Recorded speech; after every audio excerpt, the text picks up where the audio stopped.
오늘 말씀은 끝나지 않은 불씨라는 제목입니다. 끝나지 않은 어떤 전쟁의 불씨, 불꽃이 아니라 불씨를 말씀하는 내용입니다.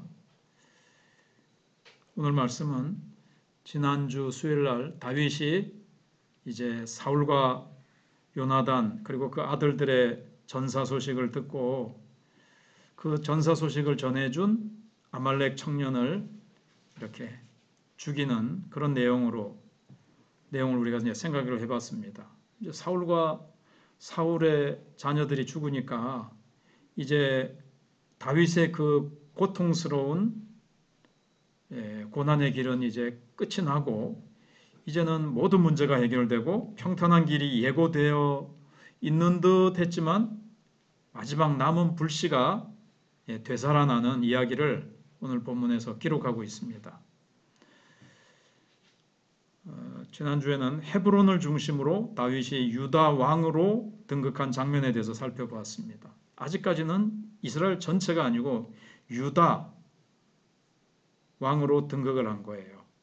그러니까 남쪽은 이 유다 지파밖에 없는 거예요. 북쪽은 11지파가 있는 거고 북쪽에 있는 지파들이 어떻게 한다 그랬죠? 아직 다윗을 왕으로 인정을 하지 않은 겁니다. 그래가지고 이제 3장에 가서야 각 지파의 장로들이 와가지고 다윗을 왕으로 이렇게 추대하는 내용을 지난주에 잠깐 살펴봤습니다. 오늘 말씀은 이제 사울의 군사령관이었던 아브넬이 유다 지파 외에 이제 11지파를 이제 결집을 해가지고 사울의 아들 이스보셋을 왕으로 세우고 사울과 사울의 세 아들은 전쟁에서 죽었는데 이스보셋이 여기 등장하는 걸 보니까 이스보셋은 전쟁에 나가지 않은 것으로 보인다. 우리가 그런 걸 앞에서 생각해 봤습니다. 근데 이스보셋을 왕으로 세우고 근데 사실은 요즘 말하는 바지 사장이고 꼭두각시예요. 그리고 이제 전쟁에 나가는 내용인데 이제 아브넬이 실질적인 실권자겠죠. 권력은 자기가 쥐고 자기가 왕이 되기는 그러니까 사울 왕의 아들이 그래도 살아있는데 그를 그냥 명분상 앞으로 꼭두각시처럼 바지 사장으로 내세우고 그런 내용입니다. 사실 이스라엘은 하나님의 언약을 중심으로 세워진 신앙 공동체였습니다. 다른 나라하고 달라요. 하나님과 언약을 맺은 언약 공동체예요.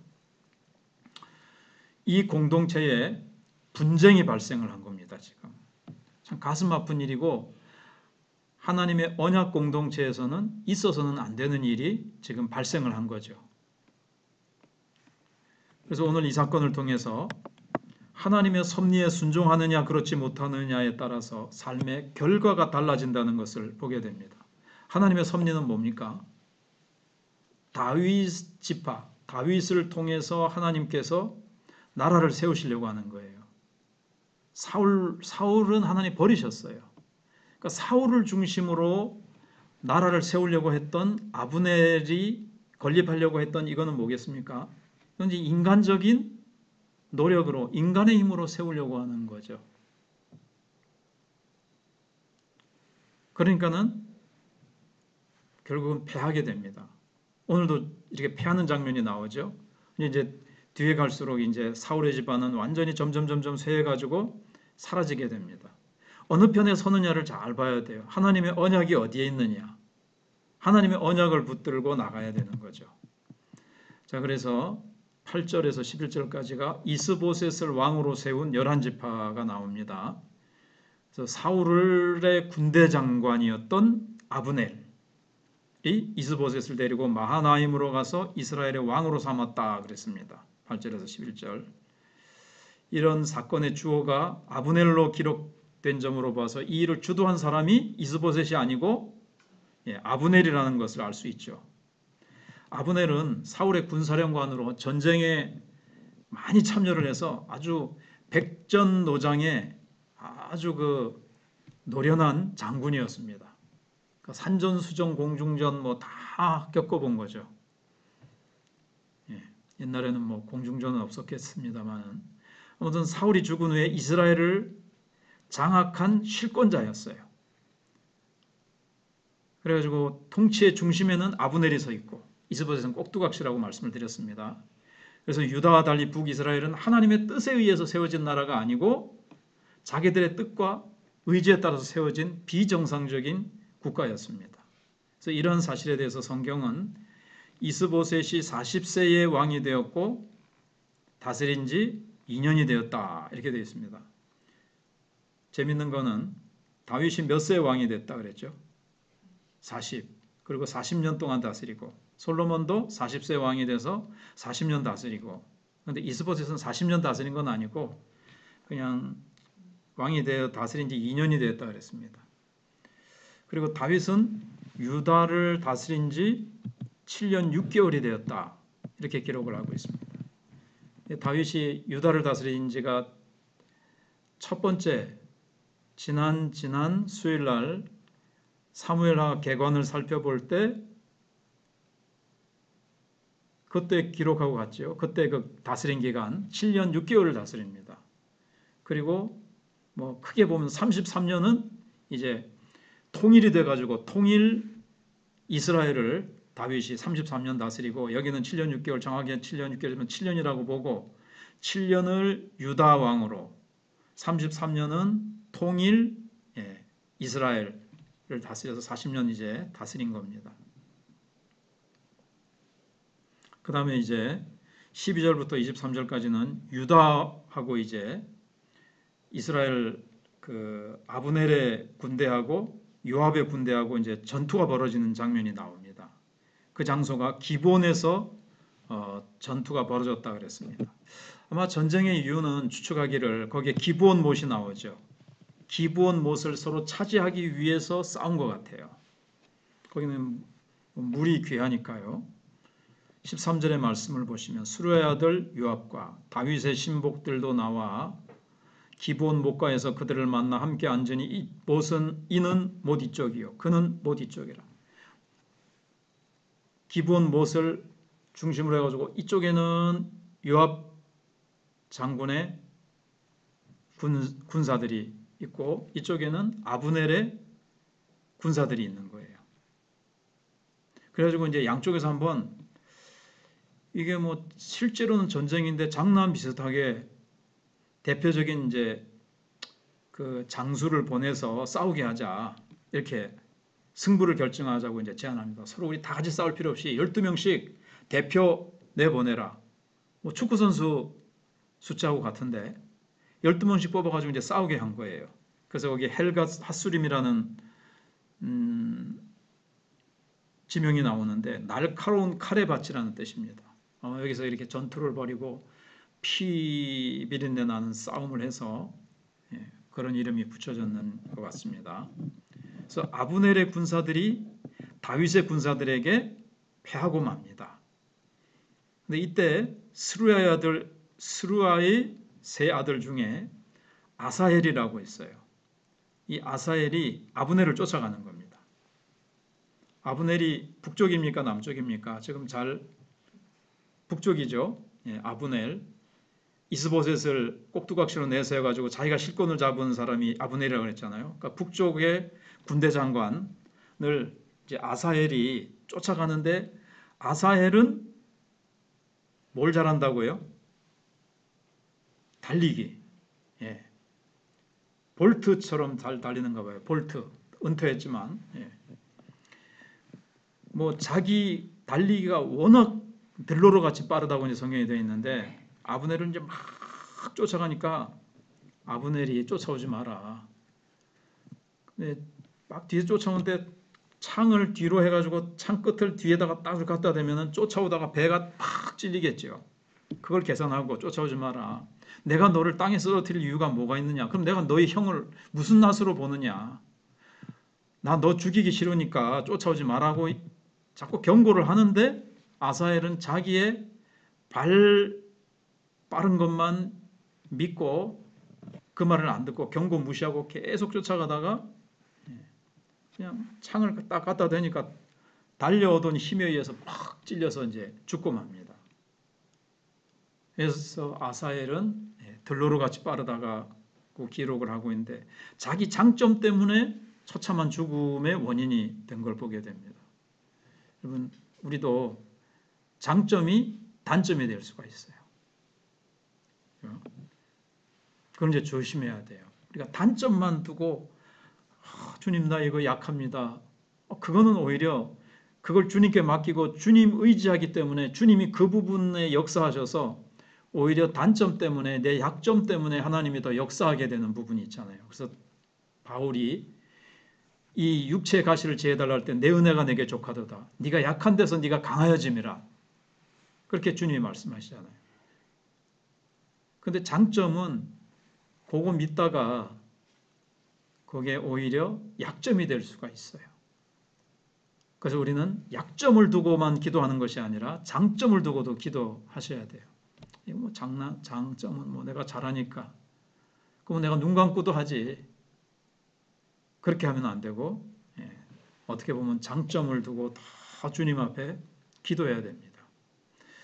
그래서 성경은 요압에게 이제 그러면서 이제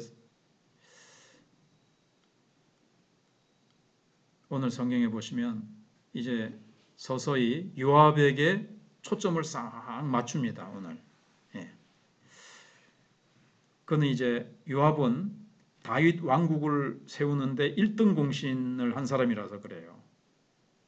그런데 요압에 대해서 기억하셔야 될 것은 요압은 일단 신앙의 사람은 아니다. 다윗을 잘 도와서 다윗 왕국을 세우는데 정말 전쟁을 잘하고 소위 칼싸움을 잘해서 그 군인으로서는 아주 뛰어난 거죠. 전쟁에 능한 자는 거죠. 그런데 이 사람이 굉장히 다윗이 다루기 어려운 사람. 왜냐하면은 이게 다윗은 하나님 의지하고 다윗 왕국은 하나님의 방법으로 하나님의 섭리에 의해서 세워져 가야 되는데 이 요압이 자꾸 인간적인 판단, 인간의 힘을 가지고 자꾸 간섭하고 인간의 힘으로 막 사고를 쳐요. 사고를 쳐. 그래서 다윗 이 하나님의 신정 왕국이라 그러죠. 하나님이 사실은 세우시는 나라고 아까 말씀드린 대로 언약의 공동체인데 거기에 가장 큰 장애물이 되기도 했습니다. 가장 1등 공신이면서 가장 방해가 되기도 한다는 거죠. 가끔 가다 보면은 이제 어느 교회에서 싸워가지고 이제 갈라져 나갑니다. 뭐가 불만이 있어가지고 갈라져 나가요. 그럼 그 갈라져 나가는 사람이 가서 이제 조그마한 개척교회를 하나 세웁니다. 그래서 거기서 이제 그 개척교회를 세운 데는 제일 앞장서서 1등 공신인데 근데 그 일을 하면서 계속 인간적으로 막 주의 일을 하고 교회 일을 하면서 한편으로는 또 그 교회의 가장 큰 장애물이 되기도 하는 교회 성장의 가장 큰 장애물이 되기도 하고 다른 사람들은 기도하고 하나님의 방법으로 혹은 목회자가 하나님의 방법으로 막 이렇게 하려고 하는데 이 사람은 마음이나 여러 가지가 이렇게 바뀌지가 않아가지고 계속 인간적으로 하자. 인간적인 것으로 자꾸 교회에 태클을 걸고 방해자가 될 수 있어요.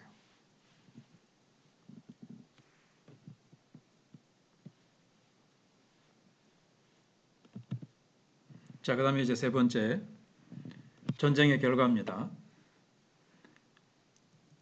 24절에서 32절입니다. 전쟁의 결과는 어떻게 됐는가? 요압과 아비새는 계속해서 이 누구를 쫓아가느냐면은 아브넬을 쫓아갑니다. 아브넬이 아사엘을 죽였으니까. 그래가지고 기본의 광야길을 거쳐서 암마산에까지 이제 도달을 했습니다. 그리고 아브넬의 군대도 이제 작은 산꼭대기에 이제 머물렀습니다. 그때 아브넬은 이제 이미 전쟁의 승패가 났으니까 전쟁을 중단하자고 제안을 합니다. 좀 진작 그렇게 하지. 이 요압은 하나님을 내세워서 맹세하는 듯이 이제 신앙적인 태도를 보입니다. 우리 같은 하나님의 백성인데, 그래 우리가 왜 싸웠나 하는 식으로 진작에 우리가 이 전쟁을 빨리 끝마쳤을 걸. 뭐 이런 말을 하죠. 요압이 여기서 하나님을 내세워서 이제 신앙적인 태도를 보이지만 그러나 3장에 가서 보면요. 이 아브넬이 나중에 다윗에게 투항을 해요. 다윗을 찾아와 가지고 이스라엘 나라를 전부 다 당신에게 넘기겠습니다. 이스라엘 모든 지파를 당신에게로 다 와서 굴복시키고 당신 밑으로 우리가 다 돌아오겠습니다. 3장에서 얘기를 해요. 그리고 아브넬이 이제 와서 그 말을 하고 돌아갑니다. 그때 요압이 자리에 없었어요. 그리고 요압이 어디 갔다 와가지고 돌아와가지고는 저 아브넬 왜 다윗 왕을 만나고 갔느냐고 이제 사람들한테 물어봅니다. 그러니까 이제 뭐 잘은 모르겠다고 이제 그러니까는 요압이 어떻게 하냐면은 아브넬을 쫓아갑니다. 그래가지고 내가 당신한테 긴히 할 말이 있다 그러면서 뭐 다리 위인가 어딘가 이렇게 싹 데려가가지고 무슨 중요한 얘기를 하는 척하면서 탁 옆구리를 찔러서 죽여요. 이거는 어떤 장수로서 할 행동이 안 되는 거죠. 아주 비겁하게, 아주 뭐라 그럴까요? 파렴치하게 죽이는 거예요. 자기 동생 죽였다고 복수를 하는데 아주 비열하게 죽인 거죠. 그래서 다윗 왕에게 아주 아픔을 주고 가시 같은 존재가 되고 신정왕국, 하나님의 왕국을 세우는데 평화롭게 아름답게 이 북쪽과 남쪽이 하나가 되고 평화롭게 사랑으로 은혜롭게 소위 하나로가 되어야 되는데 이 요압이 이렇게 인간적인 방법을 써서 파렴치하게 죽이고 비열하게 죽이고 그러니까는 나중에는 오해가 풀리지만 백성들이 어떻게 오해를 할 수 있을까요? 다윗이 요압을 시켜서 아브넬을 저렇게 비열하게 죽였다. 그런 오해를 받을 뻔했어요. 그런데 이제 다윗이 또 막 아브넬의 죽음에 대해서 애도를 하면서 슬퍼하고 막 그러니까 다윗이 그런 게 아니구나. 백성들이 이제 이렇게 알게 되지만 요압이 그런 식으로 아주 인간적인 방법, 인간적인 판단으로 그렇게 하는 것들을 보게 됩니다. 아무튼 이렇게 전쟁이 끝이 났습니다. 오늘 말씀 끝에 보면 양쪽의 피해 상황을 어떻게 얘기합니까? 다윗의 군사 중에는 19명과 아사헬이 죽었고 발빠른 이 달리기의 왕, 전쟁도 잘했겠죠. 그 달리기를 통해서 아브넬의 군사는 360명이 죽임을 당했습니다. 동족 상잔의 같은 언약 백성 형제끼리 이 피비린내 나는 전투를 벌인 거예요. 그래서 참 전쟁이 처참했지만 그 과정에서 하나님의 뜻에 따라서 나라를 세우시려는 하나님의 섭리를 발견하게 됩니다. 즉 하나님의 섭리를 따르지 않고 인간적인 힘과 인간적인 야욕에 의해서 야심찬 아브넬이 빨리 그 하나님의 섭리를 깨닫고 다윗을 왕으로 딱 하나님이 세우시려고 하시는구나. 다윗을 중심으로 하나님의 아름다운 나라를 세우려고 하시는구나를 빨리 눈치채고 다윗과 함께 탁 했으면 이런 분열과 싸움과 피비린내 나는 아픔이 없었을 텐데 같은 하나님의 언약의 백성들끼리 뭐 막 쫓아가고 창으로 찔러 죽이고 거기 복수한다고 또 다시 또 비열하게 죽이고 또 많은 사상자가 나고 이런 거는 하나님이 기뻐하시지 않는 모습이잖아요.